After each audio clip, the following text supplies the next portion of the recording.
Hello बच्चों, let's read the question. The question says ratio of mass of nucleus with mass of atom is approximately. Option A is equal to 1, option B is equal to 10, option C is equal to 10 to the power 3 and option D is equal to 10 to the power 10. So question में बोल रहा है कि जो ratio of mass of nucleus होता है और mass of atom होता है वो कितना होता है, हमें इसको अप्रॉक्सीमेट करना है, मतलब उसके ऑर्डर को बताना है. तो सॉल्व करते हैं इस प्रॉब्लम को. पहले हम यहाँ पर की कॉन्सेप्ट नोट डाउन करेंगे. तो लिखते हैं की कॉन्सेप्ट. तो जो मास ऑफ न्यूक्लियस होता है वो क्या होता है, mass of neutron plus mass of proton. यहाँ लिखेंगे मास ऑफ न्यूक्लियस होता है हमारा mass of neutron plus mass of proton, क्योंकि न्यूक्लियस में प्रोटॉन और न्यूट्रॉन होते हैं. यहीं पर जो मास ऑफ एटम होता है वो क्या होता है, वो होता है कार्बन 12 के एक एटम के मास का 12th पार्ट होता है. तो mass of atom is equal to होता है हमारा mass of 12c atom divided by 12. ठीक है, यहाँ पर एक एटम का मास होता है, ये मास ऑफ 12c एटम. ठीक है, डिवाइडेड बाई 12 होता है, जिसको हम AMU के नाम से भी जानते हैं. ये हमारा क्या होता है, AMU मतलब एटॉमिक मास यूनिट. ठीक है, तो ये दो की कॉन्सेप्ट हो गए. अब हम यहाँ पर इसके ऑर्डर्स को देखते हैं.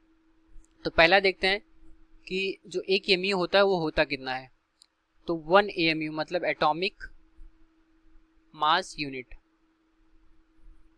1 atomic mass unit is equal to होता है हमारा 1.660539 into 10 to the power minus 27 kilogram.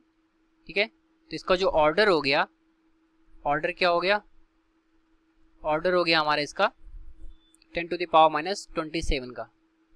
ठीक है, अब हम देखते हैं न्यूट्रॉन और प्रोटॉन के मास के ऑर्डर के बारे में. तो पहले लिखते हैं मास ऑफ न्यूट्रॉन. तो जो मास ऑफ एक सिंगल न्यूट्रॉन होता है वो होता है हमारा 1.67 into 10 to the power minus 27 kilogram.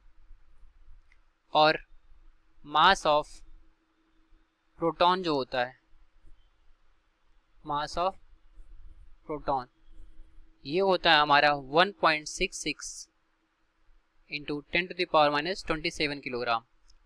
तो हम अगर इन तीनों में देखें कि एक एटम का जो मास है उसका order 10 to the power minus 27 है, वहीं पर न्यूट्रॉन के मास का ऑर्डर भी 10 टू द पावर माइनस 27 है, और प्रोटॉन के भी मास का जो ऑर्डर है वो 10 to the power minus 27 kilogram है. तो रेशियो देखते हैं अब क्या होगा. तो रेशियो निकालते हैं यहाँ पर. तो रेशियो किसके बारे में हमसे पूछ रखा है, यहाँ पर हमसे बोल रखा है कि उनकी न्यूक्लियस के मास और एटम के मास का रेशियो बताना है.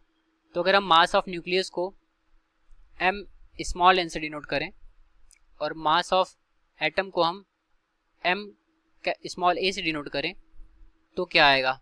ठीक है, इसमें वैल्यूज हम डालते हैं. तो मास ऑफ न्यूट्रॉन का और जो मास ऑफ न्यूक्लियस का जो ऑर्डर है वो कितना आ रहा है, 10 टू द पावर माइनस 27. ठीक है, तो क्योंकि ये दोनों टर्म ऐड होंगे mn प्लस mp होगा, तो यहाँ पर हमारा जो आएगा ऊपर order 10 to the power minus 27 आएगा, और नीचे भी हमारा एटम का कितना आएगा 10 to the power minus 27.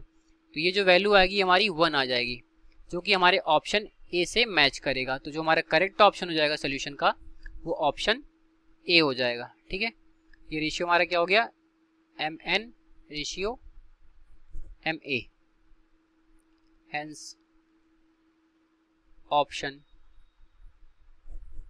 A is correct. तो ये रहा हमारे इस क्वेश्चन का correct solution. I hope you understood well. Thank you.